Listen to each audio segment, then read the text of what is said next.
la différence entre opposition populiste et opposition démocratique. Je vais bien vous montrer la différence. C'est quoi une opposition qui est démocratique et puis une opposition qui est dans le mensonge pour tromper le peuple. Une opposition démocratique, c'est une opposition socialement représentative et constructive qui conteste le pouvoir en place avec le soutien libre et spontané des catégories du peuple, éventuellement au moyen des manifestations de rue, mais surtout au quotidien au moyen d'alternatives économiques, sociales, politiques, argumentées et chiffrées publiquement déclarées. Chers parents, tout ce que vous voyez dans les grosses vestes en train de venir vous mentir là, ne vous laissez pas impressionner. Le mensonge qu'ils veulent faire là, c'est pour vous tromper avec français.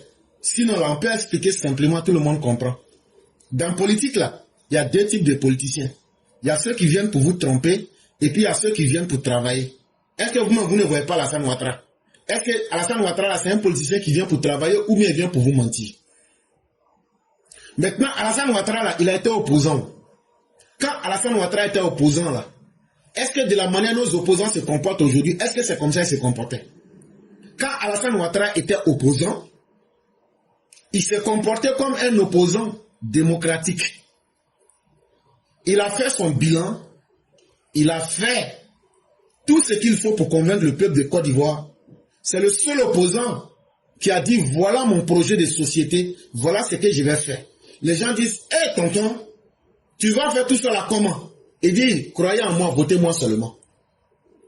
C'est comme ça qu'une opposition en démocratie doit se comporter.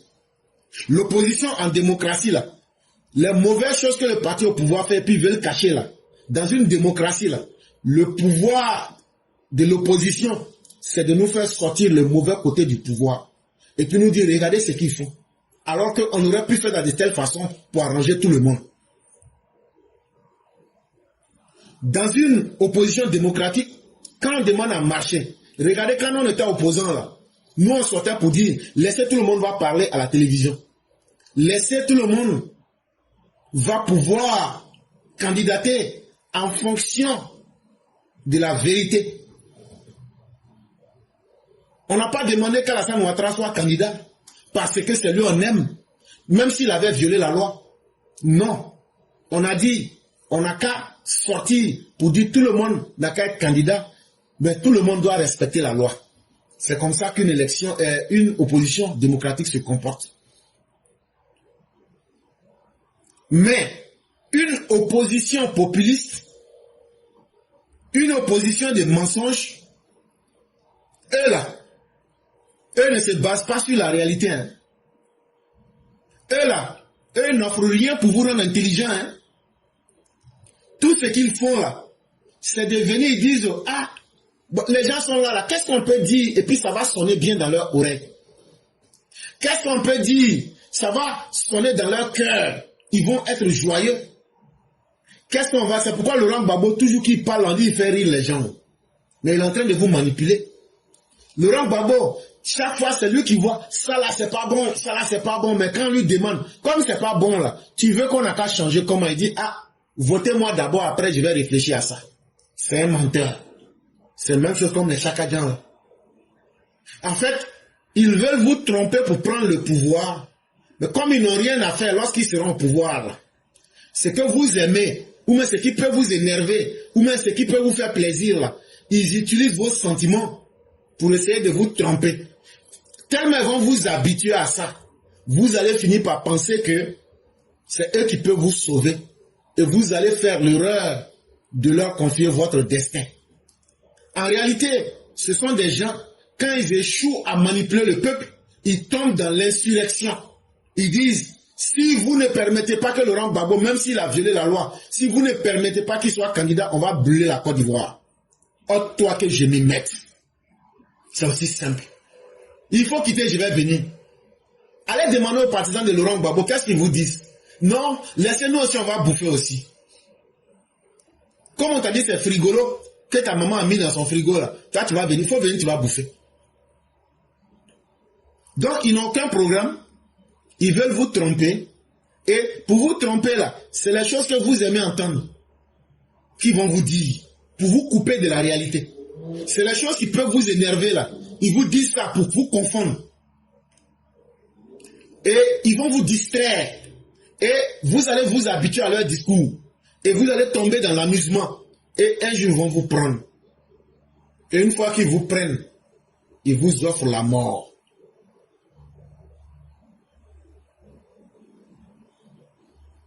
L'opposition populiste, l'opposition qui est basée sur le mensonge, eux là, quand ils cherchent le pouvoir, c'est dans une alternative oligarchique. Ça veut dire, c'est un petit groupe de personnes, comme au clan du matriarcat. Vous avez déjà vu, ils ont formé, Tidjam Thiam a formé son matriarcat. C'est la même chose. Le clan de Laurent Gbagbo est là.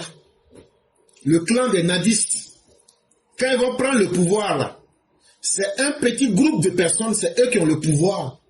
Et c'est eux qui ont les biens de la République. C'est ça qu'on appelle une alternative oligarchique. Ils ne viennent pas pour diriger pour la grande majorité des Ivoiriens. Ils ne viennent pas pour construire des routes, des ponts, des écoles, des universités pour apporter l'eau et l'électricité comme le fait Alassane Ouattara. Et ils ont une vision patrimonialiste du pouvoir au moyen de l'insurrection. Ça veut dire que pour eux, là, le pouvoir, là, même s'il faut utiliser le désordre pour prendre le pouvoir, si on prend le pouvoir dans l'insurrection, ça veut dire que c'est notre force qui nous a mis au pouvoir. Si c'est notre force qui nous a mis au pouvoir, soit tu es loyal avec nous, ou bien on t'élimine par la force. Est-ce que c'est pas ce qu'on a constaté avec Laurent Gbagbo entre le 26 octobre 2000 et le 11 avril 2011? Quand tu n'es pas d'accord avec lui, que tu donnes une idée, on te retrouve mort le lendemain. Mais lorsque nous revenons à une opposition démocratique, une opposition démocratique, même quand la personne est dans l'opposition, la personne a de la crédibilité. Ce que la personne dit là, le peuple dit, ah ça là, le gars là, lui n'a pas l'habitude de mentir. Maintenant, est-ce que vous avez vu quand Alassane Ouattara était dans l'opposition, est-ce que vous l'avez vu parler n'importe comment? À plus forte raison, il a dit quelque chose, il a menti. Parce que, quand tu es un opposant responsable à la démocratie, ta légitimité électorale là, c'est ta capacité de convaincre le peuple. Et une fois que tu viens au pouvoir, tu justifies ta légitimité à travers la manière que tu vas gérer le peuple, en répondant à leurs besoins économiques, en investissant pour le peuple et surtout en redistribuant la richesse. Est-ce que Alassane Ouattara, il n'avait pas dit ça quand il était opposant? Est-ce qu'il n'a pas fait? Est-ce qu'il n'a pas augmenté les salaires? Est-ce qu'il n'a pas investi? Est-ce qu'il n'a pas construit de nouvelles universités? Est-ce qu'il n'a pas mis un courant là où il n'y en avait pas? Mais les autres qui ont beaucoup parlé, qui vous ont trompé, est-ce qu'ils ont mis... Laurent Gbagbo n'a même pas pu construire même collège dans son propre village. À plus forte raison d'y mettre route dedans là-bas. Et chaque Djan qui vient maintenant, lui vient tomber dans ce gourou et puis il veut nous prendre en Waiko. C'est un jeu qu'on a déjà vu. Et puis regarde comment j'explique ça simplement à nos parents. Après ce que j'ai dit là, toi-même tu regardes, tu compares. Et puis tu vas dire, donc c'est comme ça ils voulaient nous avoir. C'est ça qu'on appelle, ils voulaient vous matagraboliser. Ils voulaient jouer avec votre esprit. Tu as un vrai pouvoir là. Regarde le faux programme de gouvernement qui sont allés sortir. Et puis je suis venu, je les ai limés. Ils ne parlent plus de ça encore. Parce que tout était un tas de mensonges. C'est sur ChatGPT ils sont allés faire ça. On leur demande, quand vous allez venir au pouvoir, qu'est-ce que vous allez faire? Que non, ils vont faire route pour interconnecter les grandes villes. Mais Alassane Ouattara a déjà fait ça. Donc en réalité, là, c'est une manière de vous dire, quand on va venir, on ne va rien faire. Parce que si on vient, dès qu'on vient, c'est déjà fait. On va faire quoi encore? Quelqu'un qui veut te tromper là, il te dit toujours ce que tu veux entendre. Parce qu'il pense que toi, ton esprit là, c'est esprit d'enfant de CP1. Toi, tu vas interconnecter les grandes localités. Mais Alassane Ouattara a déjà fait ça. Mais j'espère que ce n'est pas avec goudron que vous allez faire ça. Hein. C'est avec votre caca que vous allez faire les routes là.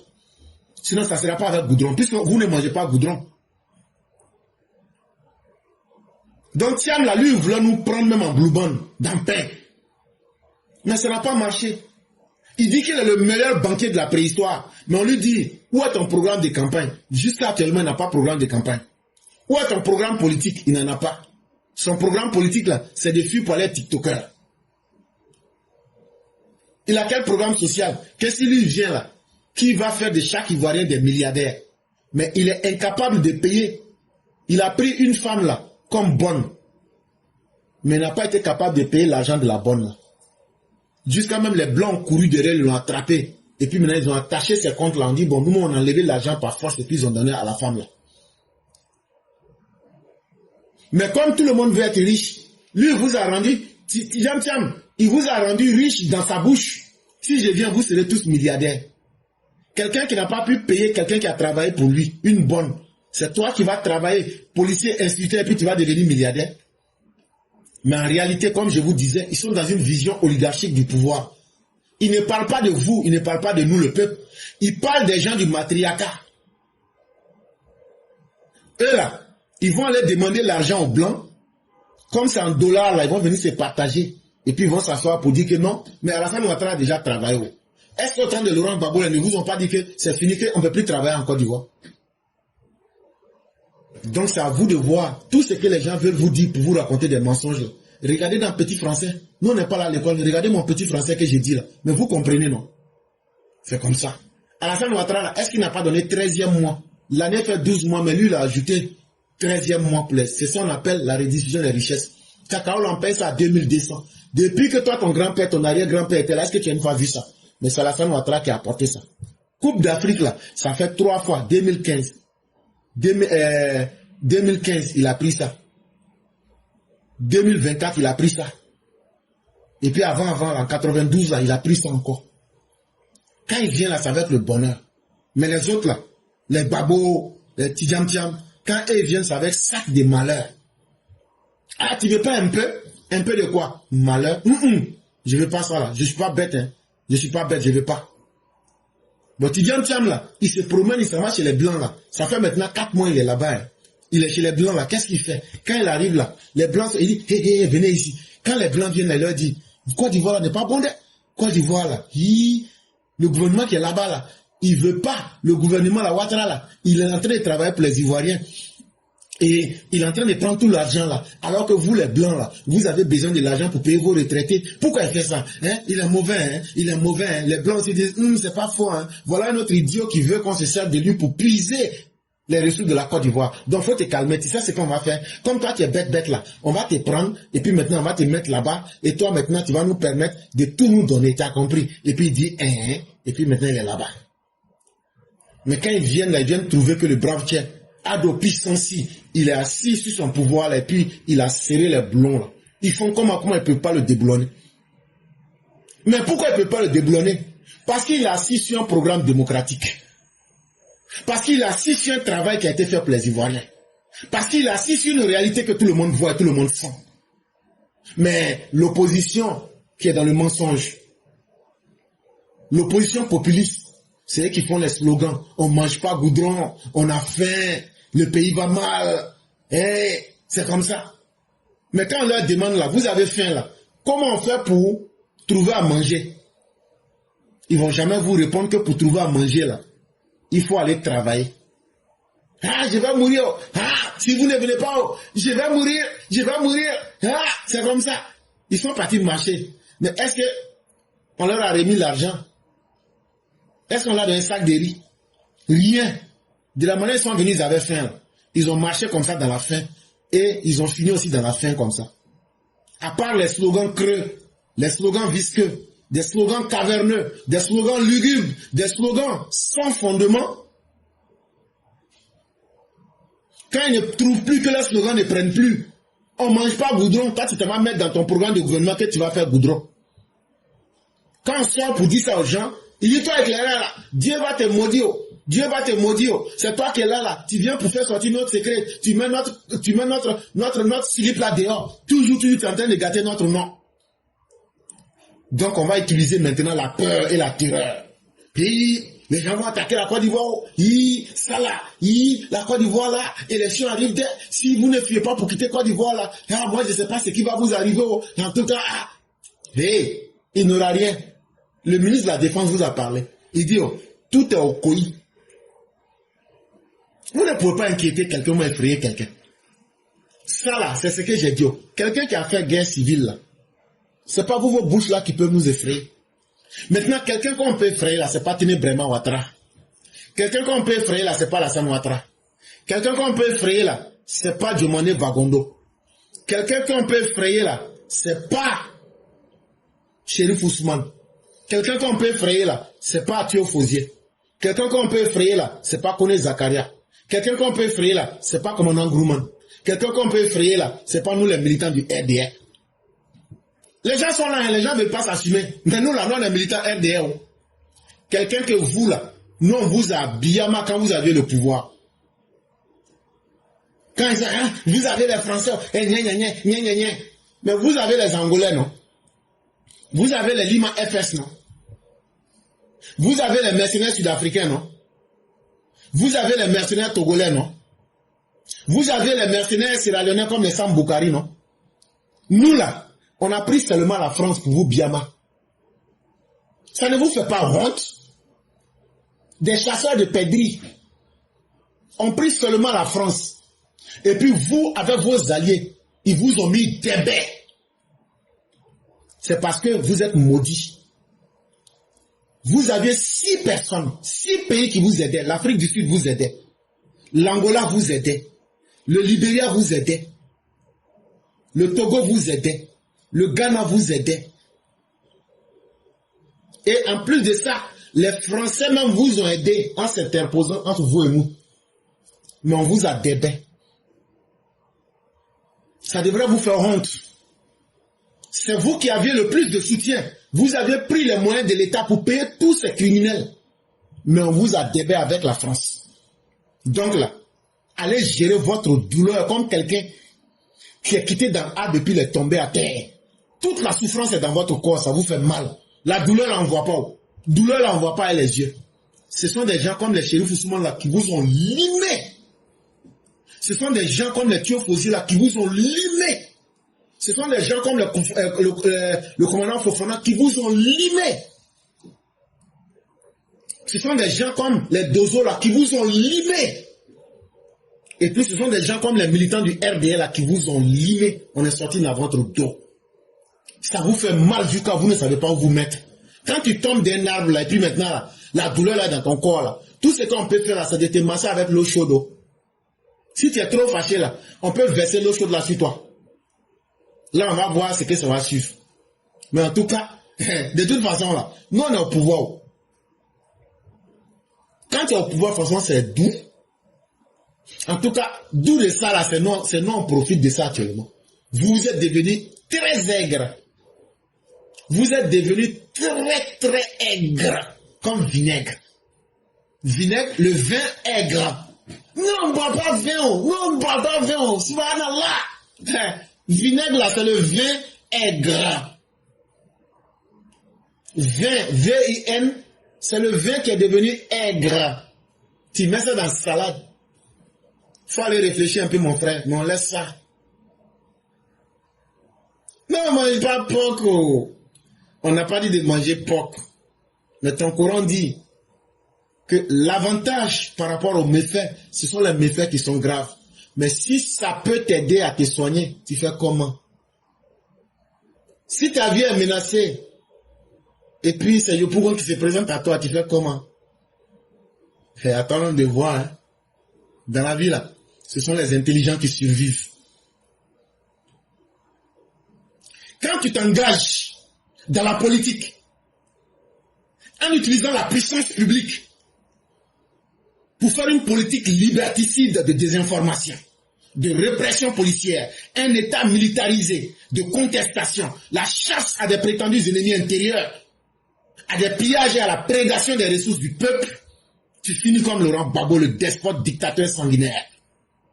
Laurent, je suis trop prêt pour toi, mon frère. J'ai dit, quand je parle comme ça, là, vous, les professeurs d'université, vous vous cachez. J'ai dit, je vous donne froid en plein midi. Et en plein harmattan, là, je vous fais suer.